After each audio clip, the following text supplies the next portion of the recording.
अच्छा, लेक जो बड़ी खूबसूरत नज़र आ रही होती है, उसके पीछे भी एक दर्दनाक कहानी मौजूद है। देखिए, पाकिस्तान उन 10 ममालिक में है जो टॉप क्लाइमेट चेंज से इम्पैक्ट होते रहे हैं। अभी ये छोटे-छोटे ज़लज़ले जो आ रहे थे उधर लांढी और मलीर वाली एरिया में, ये तो एक माइनर फॉल्ट पे आ रहे थे। वो माइनर फॉल्ट अलग है। इतनी ज़्यादा गर्मी पड़ रही है कि जो यूरोपियंस हैं, उनसे तो बर्दाश्त नहीं हो रही, वहाँ पर तो अमवात हो गई हैं। वो इस बात की मुतहम्मिल हो ही नहीं सकती कि हम क्लाउड बर्स्ट को मैनेज कर पाएँ। तो ये एक बहुत बड़े डिज़ास्टर की तरफ जा रहा है गिलगित बल्तिस्तान और नॉर्थ। और ख़ासकर जो ग्रीन टेक्नोलॉजी है, ज़रा उसकी तरफ जाना चाहिए तेज़ी के साथ। मेरे हिसाब से तो गिलगित बल्तिस्तान की ज्योग्राफी चेंज हो जाएगी। अल्लाह रहम करे।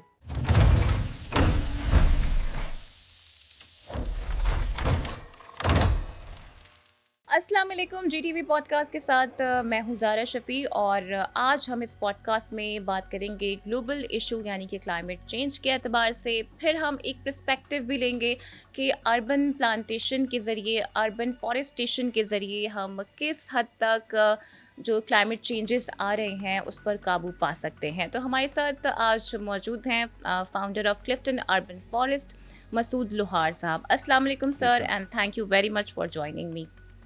सर, जैसे कि मैंने अपने इंट्रो में भी कहा कि एक वर्ड है आजकल जो कि हम बहुत ज़्यादा सुन रहे हैं, विच इज़ क्लाइमेट चेंज। हालांकि पाकिस्तान 2022 में एक डिवास्टेटिंग किस्म का जो फ्लड है वो फेस कर चुका है। तो क्या ये एक नया नॉर्म बन गया है climate change?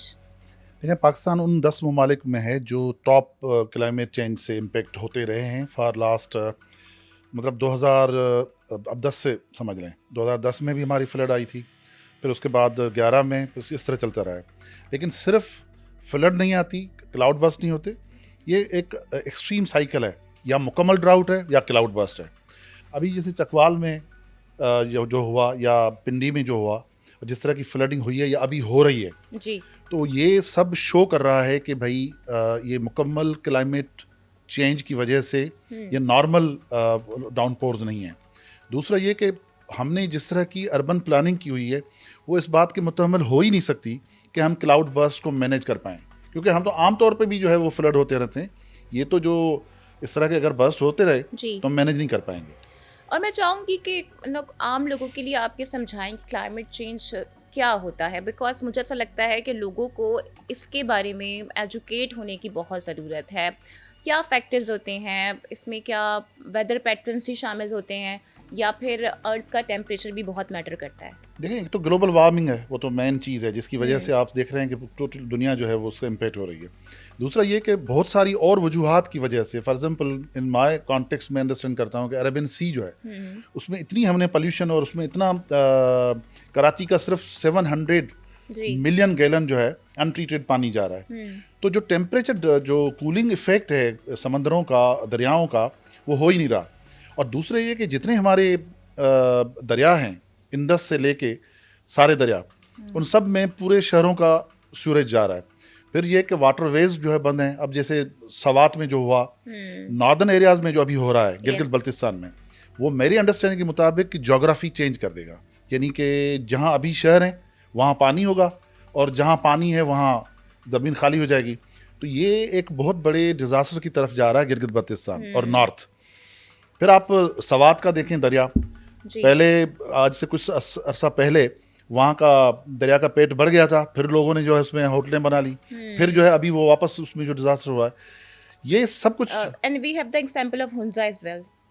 It's not Gilgit Baltistan. Yeah. जी जी, बल्कि अताबाद झील को ही देख लें जी आप। जी। अताबाद झील वहाँ नहीं थी, वो बन गई, और उससे भी हमने लर्न नहीं किया। हमने वहाँ पे भी फार्म हाउसेस बनाए, होटल्स बनाए। अच्छा, लेक जो बड़ी खूबसूरत नजर आ रही होती है, उसके पीछे भी एक दर्दनाक कहानी मौजूद है। बिल्कुल, सैफुल मलूक झील को देखें ना, जी। तो गटर है। जी। अच्छा, अब एज वी ऑल नो कि 2025 को ईयर ऑफ मेल्टिंग ग्लेशियर्स का नाम दिया गया है। अब रिप्रेजेंट करता है गिलगित और साथ में बलूचिस्तान कोई 7,000 ग्लेशियर्स को। और अगर ये ग्लेशियर लेक आउटबर्स्ट आ जाता है तो ये पाकिस्तान के लिए कितना खतरनाक आ साबित रहे हैं, आएंगे नहीं, आ रहे आ हैं, गए, शुरुआत हो गई आ है। रहे हैं। सही। मेरे हिसाब से तो गिलगित बल्तिस्तान की ज्योग्राफी चेंज हो जाएगी। अल्लाह रहम करे। मतलब ये तो बिल्कुल ऐसा है जैसे अताबाद जो है एक बड़ा बड़ा गांव था, वहाँ पे एक बहुत बड़ी झील बन गई। अल्लाह रहम करे। अब जितने बड़े शहर हैं वहाँ पे ये हो जाए तो आप इसको किस तरह मैनेज करेंगे? मैनेज नहीं कर पा सकते। दूसरा ये कि देखिए नॉर्थ में ये है कि रोड्स चौड़े नहीं होते, वैसे ही जो है बड़े वो होते हैं। वहाँ पे इस तरह की अगर स्लाइडिंग होती रही गाँव गोठों में, शहरों में, आप देखें सयाहों के सयाह जो है वो बह के चले गए। अभी भी अगर हमने आँख नहीं खोली, ये आँख कभी नहीं खोलेंगे। रियल इस्टेट जो है ना, हम क्या चाहते हैं, मतलब जो भी बंदा है वो चाहता है कि पहले मरी में लेते थे, हर बंदा अपना घर बनाना चाहता था, जो इलीट है हमारी। फिर उसके बाद गलियात में गए, मरी तो बन गया पिंडी। फिर आप जाएँ उसके बाद ये गए, जाते गए गिलगित, फिर स्कर्दू, अब जाके हुंजा, अब तो वाखान कॉरिडोर तक पहुंच गए हैं। जी। तो आप बनाते रहें। अच्छा सर, ये सिर्फ पाकिस्तान नहीं है, ग्लोबली भी अगर हम देखें तो क्लाइमेट चेंज से मेरा नहीं ख्याल कि कोई भी मुल्क महफूज होगा। ख़ासकर जो ब्रिक्स कंट्रीज़ हैं वो तो अब बहुत ज़्यादा इसके ऊपर काम कर रहे हैं। पेरिस एग्रीमेंट को बहुत फ़ौक़ियत दी जा रही है। अभी जो COP30 होनी है वो भी सारी इन्वायरमेंटल चेंजेस और क्लाइमेट चेंजेस से मुताल्लिक ही होने वाली है। ख़ासकर मैं यहाँ पे ज़िक्र करना चाहूँगी यूरोप का, क्योंकि वहाँ पर इतनी ज़्यादा गर्मी पड़ रही है कि जो यूरोपियंस हैं उनसे तो बर्दाश्त नहीं हो रही, वहाँ पर तो अमवात हो गई हैं। अच्छा, मुझे ऐसा लगता है कि हम कराची वाले तो ख़ासकर आदी हो चुके हैं। अब अगर 40 तक भी टेम्परेचर जाता है तो हम मैनेज कर लेते हैं, लेकिन यूरोपियंस के लिए जो गर्मी है ये अनबेरेबल होती जा रही है। नहीं, आप मैनेज तो ये तो कर सकते हैं कि आप ये कहें कि जी कराची में बैठे हम एयर कंडीशन कमरों में, हर बंदे के घर में एक कमरे में अलग एयर कंडीशन है, उसके पंखे पे काम नहीं चलता। लेकिन वो इम्पॉर्टेंट नहीं है, इम्पॉर्टेंट है वेदर पैटर्न्स। आपके क्रॉप ही नहीं होंगे।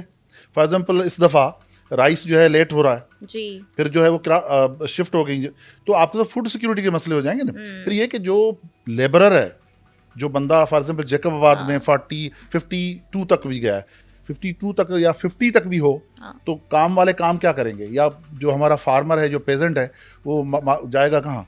सब लोग तो जो है वो अमीर तो नहीं है कि वो इंडोर बैठे होते हैं। तो जो हमारे वर्कफोर्स है वो काम ही नहीं कर सकेगी, वर्किंग कैपेसिटी नहीं है। ये तो सर इस एक्सट्रीम हीट को कॉप अप करने के लिए आप क्या समझते हैं कि हमें क्या इनिशिएटिव लेने चाहिए? क्या हमें क्लीन एनर्जी और ख़ासकर जो ग्रीन टेक्नोलॉजी है, अब ज़रा उसकी तरफ जाना चाहिए तेज़ी के साथ?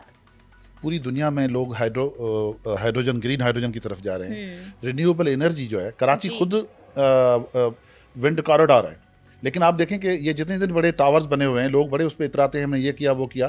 क्यों विंड पावर नहीं लगाया हुआ? फॉर एग्जाम्पल अगर विंड पावर लगा हो तो वो फुटप्रिंट कम होगा, वो वहाँ बिजली का बिल कम आएगा।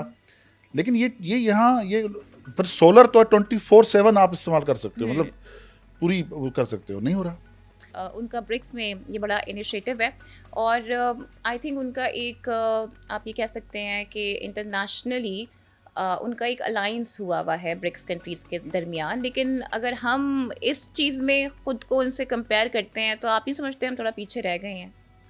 पीछे नहीं, हम बिल्कुल एंड पे हैं। देखिए, हमें रियल एस्टेट से फुर्सत ही नहीं है। चीनी की कीमतें बढ़ा के पैसे कमाने से और रियल एस्टेट के धंधे से, इसके अलावा तो ना कोई मैन्युफैक्चरिंग है। यहाँ कोई आईफोन नहीं बन रहा जी, यहाँ पे कोई आपके मैन्युफैक्चरिंग नहीं हो रही। तो आप जब रियल एस्टेट और चीनी के चक्कर में फंसे हुए हैं तो फंसे रहें, मतलब आप you are left out. Green hydrogen देखें, छोटे छोटे ममालिक ने भी उसमें काम करना शुरू कर दिया है, लेकिन हम नहीं कर रहे। अफ्रीकन कंट्रीज़ ने ग्रीन हाइड्रोजन इतनी सस्ती पड़ जाएगी पाकिस्तान को कि आपको तो ज़ीरो बिजली का बिल आएगा। सर मैं देख रही थी कि जो रशिया हो गया, इसके अलावा ब्राज़ील हो गया, ये वाले जो ममालिक हैं वो भी अब ग्रीन एनर्जी के ऊपर काम कर रहे हैं। हमारे यहाँ ज़रा माज़रत के साथ कहना ये पड़ता है कि ऐलानात हम बड़े बड़े कर देते हैं। हमने जनाब एक ज़माने में बिलियन ट्री सुनामी मंसूबे भी शुरू कर दिए थे, लेकिन प्लांटेशन हो नहीं पाती, दरख्तों को तो मज़ीद काटा जा रहा होता है। तो इस तरह हम अपनी एयर को पोल्यूटेड होने से तो नहीं बचा सकते ना, फिर क्या करें? मैं आपको उसके माइंडसेट बताता हूँ।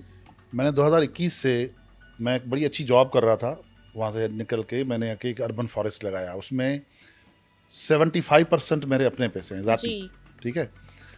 लेकिन आज तक मैं शेरी रहमान साहिबा जो पहले मिनिस्टर थी क्लाइमेट चेंज की, फिर उसके बाद अभी उसकी कमेटी की मेंबर हैं, सेनेट की चेयरमैन है बल्कि क्लाइमेट की, और उनकी तकरीरें मैं सुनता हूँ जब वो जाके इंटरनेशनली बातें करती हैं। फिर उसके बाद मुस्तदिक मलिक साहब जो अभी इन्वायरमेंट के मामा बने हुए हैं, इनमें से कोई बंदा यहाँ देखने नहीं आया। ठीक है, मुर्तज़ा वहाब साहब की आपने बात की, मुर्तज़ा वहाब साहब जो है उधर लगा रहे हैं, उधर लगा रहे हैं, उधर लगा रहे हैं।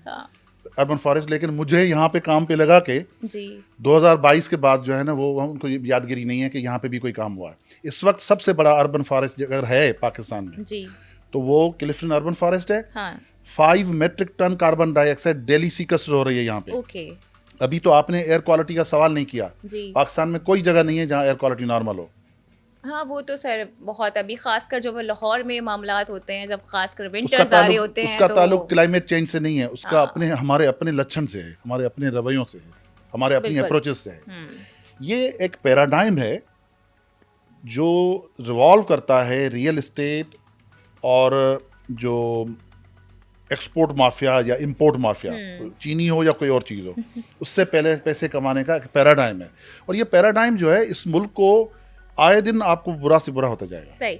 अच्छा सर, अभी आपने जिक्र किया क्लिफ्टन अर्बन फॉरेस्ट का भी, तो ज़रा मुझे बताइएगा कि इसमें कौन सी टेक्निक वगैरह इस्तेमाल की जा रही है। बिकॉज एक टेक्निक है जिसको हम देख रहे हैं कि वो मियावाकी समथिंग टेक्निक का नाम है, जिसको बड़ा फ़रोग दिया जा रहा है। क्या यही टेक्निक अच्छी है? इसके देखें, अलावा जो मियावाकी- दीगर टेक्निक्स हैं उस पर नहीं जाया जा सकता? Miyawaki is not a technique, it is an approach. क्योंकि जापान में अकीरा मियावाकी साहब जो थे, जापान के हैं, जापान में ज़मीन हाई वैल्यू है, बहुत लैंड महंगी है। तो उन्होंने कहा जहाँ जहाँ छोटी छोटी जगह हो वहीं पे जो है अल्ट्रा डेंस जो है आप प्लांटेशन कर दो। हमारी जो टेक्निक है, मैं अलाउ मी टू से दिस, वो मियावाकी से ज़्यादा एडवांस्ड है। क्योंकि हमारी जो लैंड है वो डिग्रेडेड लैंड है। हमने जिस जगह पे प्लांट है, हमने इकोसिस्टम्स को रेस्टोर किया है। और मियावाकी का कोई ताल्लुक ही नहीं बनता पाकिस्तान में, क्योंकि हमारे पास तो बहुत लैंड पड़ी हुई है। हमारे पास तो कितनी ज़मीन खाली पड़ी हुई है। ज़मीन पर तो हम जंगले खड़े कर रहे हैं ना, बड़े बड़े बिल्डिंग के एतबार से। प्लांटेशन कहाँ कर रहे हैं हम? तो हम उसमें क्या करेंगे कि हम आके फैशनेबल लफ्ज़ यूज़ करके उस बात को छुपाएंगे। जी हम मियावाकी को उसके पड़ोस में दूध वाला नहीं जानता जितना पाकिस्तान में बच्चा बच्चा उनको जानता है। सही। सर अक्सर हमने देखा है ना कि जो मैंग्रोव्स के ट्री होते हैं, या फ्लड आता है या कोई भी रेन इमरजेंसी आती है तो बड़ा आपको सपोर्ट कर रहे होते हैं, लेकिन हमारे यहाँ देखें इनको भी काट काट के यही सारी जो बिल्डिंग्स हैं वो बनाती गई। ज़मीन मतलब पानी की जगह पे भी रेत डाल के, मट्टी डाल के सर वहाँ पर बिल्डिंग्स देखें खड़ी यहाँ कर दी गई हैं। लेकिन 44 में 10,000 लोग डिस्प्लेस हुए थे जब पॉपुलेशन 4 लाख थी और हाईरेज नहीं थी, और गिजरी क्रीक भी थी, ओबायो लेगून भी थी, नैनार भी थी, और ये सारी चीज़ें थी। इस वक्त वो सब बंद हैं। तो इस वक्त तो मैं नहीं समझता। फिर आ जाएं साइक्लोन्स पे, जैसे मैंने बताया जी आपको। जी जी 45 में यहाँ सुनामी आई, जी आखिरी सुनामी यहाँ 45 में आई, जो मकरान मेगा सबडक्शन जोन पे आया था, जो मकरान का जो है। 45 के बाद वहाँ एनर्जी जमा होती रही है। अगर साइज़्मिक चीज़ को समझता हो कोई बात, तो मेरी बात ये समझे कि वो जितनी एनर्जी इतने सालों में जमा हुई है तो उसका मैग्नीट्यूड क्या होगा, पोटेंशियल। उसका पोटेंशियल है 8.7 मैग्नीट्यूड, सॉरी 8.9। 8.9 वहाँ 8.8 आया है और उसके रशिया में। लेकिन वो कहाँ, ऐसी जगह पे आया है जहाँ पे शहरों, बड़े शहरों में नहीं आया। It's kind of rural area. हाँ, लेकिन सर उसका जो इम्पैक्ट है वो हम देखें ना कहाँ कहाँ तक देख रहे हैं कि जापान में भी, इसके अलावा यूएस के भी मुख्तलिफ शहरों में सुनामी वार्निंग्स जारी कर तो दी जो गई हैं। जो जिस ओशन पे वो होगा या सी में जिसमें होगा, हाँ। वो तो पूरे में सुनामी आएगी। अल्लाह राम करे, अगर फॉर एग्जाम्पल मकरान सबडक्शन पे आता है, जोन पे जो ट्रिपल जंक्शन है, जी तो वो ईरान को इम्पेक्ट करेगा, गल्फ कंट्रीज को करेगा, इंडिया को करेगा, हमें तो सबसे ज्यादा करेगा। कराची तो डूब जाएगा, 70% तो हम पानी में बिल्कुल ही डूब हैं। जाएगा। लेकिन एक और खतरा है, कराची पोर्ट ट्रस्ट को या फिर ये जो पोर्ट कासिम अथॉरिटी है, उनको कभी बुला के पूछें कि भाई आपने इन चीज़ों की कोई, इसी से लर्न कर लें। ये जो रशिया का जो आया है जी कि जी भाई आया रशिया में है, लेकिन न्यूक्लियर पावर प्लांट जो है जापान वालों ने अपने इवैक्यूएट कर दिए हैं। इवैक्यूएट कर दिए हैं। हाँ। तो आपने इसके लिए क्या डिसास्टर मेजर लिए हैं? और सर आपने बताया जैसे कि अभी कि अगर इतना पोटेंशियल इसमें मौजूद है तो सोचें आप कि फिर नुकसान हमारा कितना ज़्यादा नहीं, इसमें ये तो होगा। एक चीज़ है ना। अभी ये छोटे छोटे जलजिले जो आ रहे थे उधर लांडी और मलीर वाली एरिया में, ये तो एक माइनर फॉल्ट पे आ रहे थे। जी वो माइनर फॉल्ट अलग है, फिर थाना बुला खान माइनर फॉल्ट अलग है, सही फिर अलाबंद मेजर फॉल्ट अलग है, फिर जो चमन फॉर्मेशन है वो अलग है। सही। मतलब आप सोचें कि आप जब इतनी तरह से घिरे हुए हों तो आपके पास प्रिपरेशन क्या है? सही। अच्छा सर, अभी जैसे आप रशिया के में ज़लज़ले की बात कर रहे हैं, अभी आपको याद होगा कुछ टाइम पहले की बात है, हम बल्कि रोज़ ही खबर रिपोर्ट कर रहे थे कराची में 3.2, 2.2 के मुतअद्दिद ज़लज़ले और फिर उसके आफ्टर शॉक्स महसूस किए गए हैं। तो क्या कहीं से हम इसको कनेक्ट कर सकते हैं? क्या फ्यूचर के लिए ये कोई बड़ी वार्निंग है? बहुत बड़ी वार्निंग है, क्योंकि लांडी मैनन फॉल्ट जिस पे आ रहे थे उसका मैक्सिमम पोटेंशियल जो है वो 6 का है। सही। तो 6 को अगर आप देखें तो आप मुझे ये बताएं कि जो लियारी में बिल्डिंग गिरी थी वो किसी ज़िलज़ले की वजह से गिरी थी? जहाँ खड़े खड़े बिल्डिंग्स गिर रही हों जी। वहाँ 5, 5.5 का भी अगर झटका आए, तो उसका ओवरहेड impact ब्रिजेस क्या कितनी होगा? हैं, ओवरहेड ब्रिजेस कितनी हैं? सही। मतलब आप, जो मेरा पॉइंट है वो ये है कि शहर मुकम्मल तौर पे कंप्रोमाइज्ड है। हम छोटे से छोटे डिज़ास्टर को मैनेज नहीं कर पाएंगे। 3 करोड़ से ज़्यादा पॉपुलेशन है और यहाँ से अगर आप इवैक्यूएट करके भागना भी चाहें ना तो 72 किलोमीटर्स के बाद आप जाके कराची से बाहर निकलेंगे। और उसके लिए भी काफ़ी ज़्यादा मुश्किलात पैदा हो जाएंगी, बिकॉज सहूलियात का हमेशा ही यहाँ पर फ़क़दान रहता है। तो क्लाइमेट चेंज एक बहुत सीरियस ग्लोबल इशू है, लेकिन अफसोस के साथ कहना पड़ता है कि हमारे यहाँ उस तरह से इनिशिएटिव्स नहीं लिए जाते हैं। हालांकि पाकिस्तान मोर देन 1% से भी कम का कार्बन इमिशन कर रहा होता है, लेकिन उसके बावजूद भी क्लाइमेट चेंज से पाकिस्तान बहुत ज़्यादा इफ़ेक्ट हो रहा है। 2022 का जो फ्लड है वो हमारे सामने है कि उसने कितने लोगों को डिस्प्लेस कर दिया था, कितने स्कूल्स को, कितना इंफ्रास्ट्रक्चर को तबाह कर दिया था, कितनी जानें ले ली थी। लेकिन उसके बावजूद भी हर साल हम ये देखते हैं कि नॉर्दर्न एरियाज़ में इस किस्म के वाक़यात रोनुमा होते हैं और वक्त गुजरने के साथ साथ अब इन फ्लड्स में, इन ड्राउट्स में, इन वाटर क्राइसिस में भी शिद्दत आती जा रही है। तो मेरे साथ मौजूद थे मसूद साहब, आपका बहुत बहुत शुक्रिया। अगली पॉडकास्ट में आपसे फिर मुलाकात होती है। टिल देन टेक केयर, अल्लाह हाफ़िज़।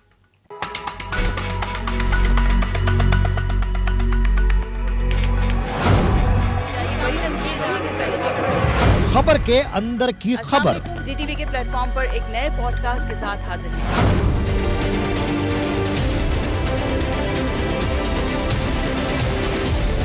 कब, कैसे, कहां, क्या हुआ? वो केस है जिसका फैसला दुनिया में हो गया। एक वॉइस नोट मुस्तफा का सामने आया था जिसमें वो राफे को बुला रहा था। बाप की कंडीशन ये होगी और उसकी परवरिश और तरबियत ये होगी तो फिर उसका अंजाम यही होगा जो हम सब देखें। जो सब छुपा रहे हैं हम बताएंगे। असलहा, क्या ये वही टंकी है जहाँ से पहले भी एक असलहा निकला था? गैंगस्टर्स के साथ इसका गठजोड़ है। इनका जो माल होता है या ये पकड़े जाते हैं तो ये बीच में आके अपना किरदार अदा करती हैं। अकेले बेटे को छोड़ा हुआ था शहर में दंदनाने के लिए तो उसने फिर किया ना कांड। बेनज़ीर भुट्टो आने वाली है यूनिवर्सिटी में इलेक्शन के वक्त, नहीं छोड़े क्या बेनज़ीर भुट्टो। अगर औरत को भी इसी तरह हक होता कि जब चाहे निकाह तोड़ ले, मुझे एक बात का जवाब दे, मियां बीवी में और बॉयफ्रेंड गर्लफ्रेंड में फर्क क्या है? इस ऑपरेशन के अंदर सिक्योरिटी फोर्सेस के कुछ जवानों ने अपनी जानों को नजराना भी पेश किया। लेडीज को जिस दिन पैसा आएगा पहले बात तो वो ज्वेलरी की दुकान पे जाएगी, वो सोना बनाएगी। मर्द की कमजोरी जब पैसा आएगा दूसरी शादी करेगी। मंजी ठोक देती। घर में आकर फिर वो प्रेस कॉन्फ्रेंस करके गए मंजी हैं ठोक। डिजिटल मीडिया की तारीख के सबसे मुनफरिद और दिलचस्प पॉडकास्ट सिर्फ जीटीवी के डिजिटल प्लेटफॉर्म्स पर।